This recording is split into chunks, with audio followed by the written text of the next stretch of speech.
the AFC North title on the line Sunday night when the Ravens and Steelers meet in Pittsburgh. Winner wins the division while the loser season is over. The Ravens started out rough. They've had a lot of injuries, including to their quarterback, Lamar Jackson. As for the Steelers, they started out hot, but Aaron Rodgers struggled last week in a game they had to have. Former Steelers great James Harrison says there's been issues with Pittsburgh that needs to be addressed. Take a listen.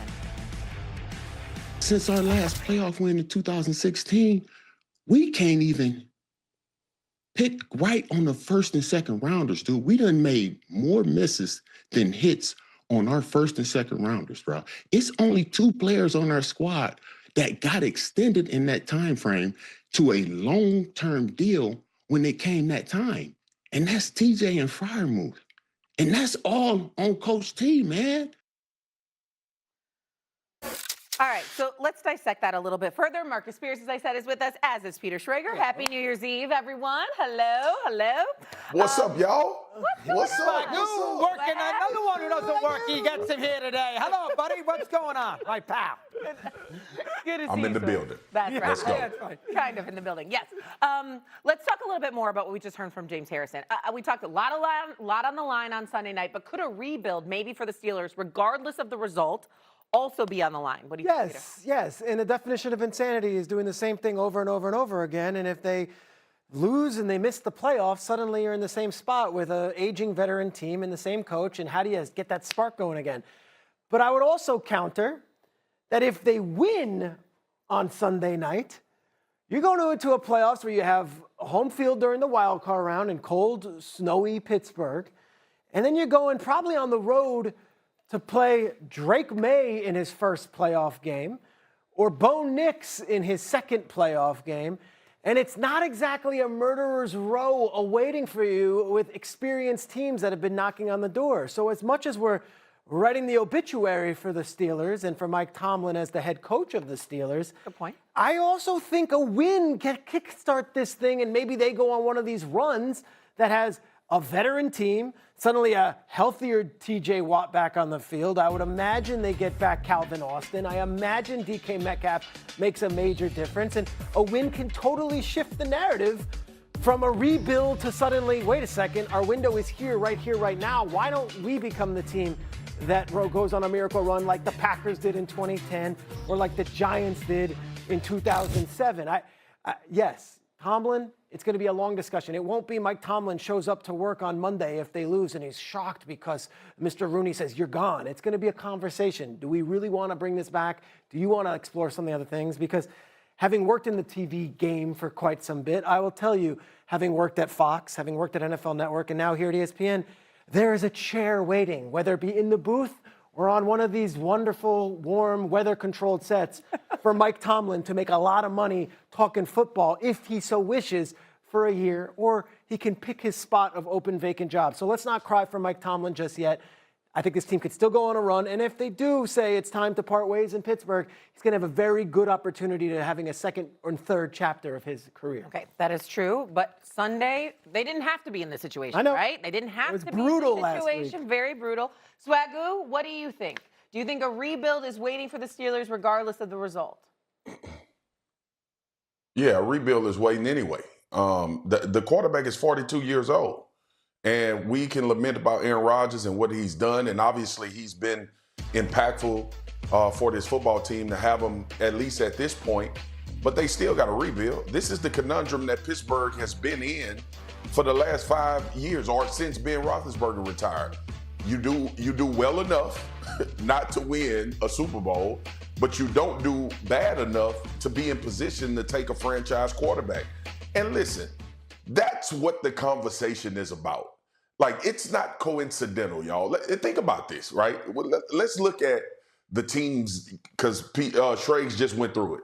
The teams with these young quarterbacks: Bo Nix, first-round draft pick; C.J. Stroud, first-round draft pick; Trevor Lawrence, first-round draft pick. You look at all of these teams that are going to be into the playoffs. Drake May, first-round draft pick. I can't believe I forgot him. But look at the teams. Justin Herbert, the Buffalo Bills. What do they all have in common? They all have first-round draft picks at quarterback that panned out and became really good in their early years, in their early season. And barring the Pittsburgh Steelers lose to the Baltimore Ravens, it'll be another first-round quarterback in the playoffs in Lamar Jackson. So let's stop fooling ourselves and let's stop having a conversation about a rebuild. You in a rebuild when you don't have a quarterback. All right, that's the bottom line. And we've had all of these ancillary conversations around Pittsburgh. Should Tomlin get fired? What should they do with the roster? Yeah, you got to fix a lot of stuff when it's a football team and you're trying to maneuver your way and become a part of the playoff picture. There was a first-round draft pick at quarterback traded from the Los Angeles Rams that went to a Super Bowl. That ended up in Detroit. And I know the Lions won't be in the playoffs this year, but they've been there every year since Jared Goff got there, outside of this one. You think about what's going on with your team, Shea Cornett. Caleb Williams, what round was he drafted in, and what did he turn out to be? A first-round quarterback. And everybody's going to say, well, the Pittsburgh Steelers tried that with Kenny Pickett, and it didn't work out.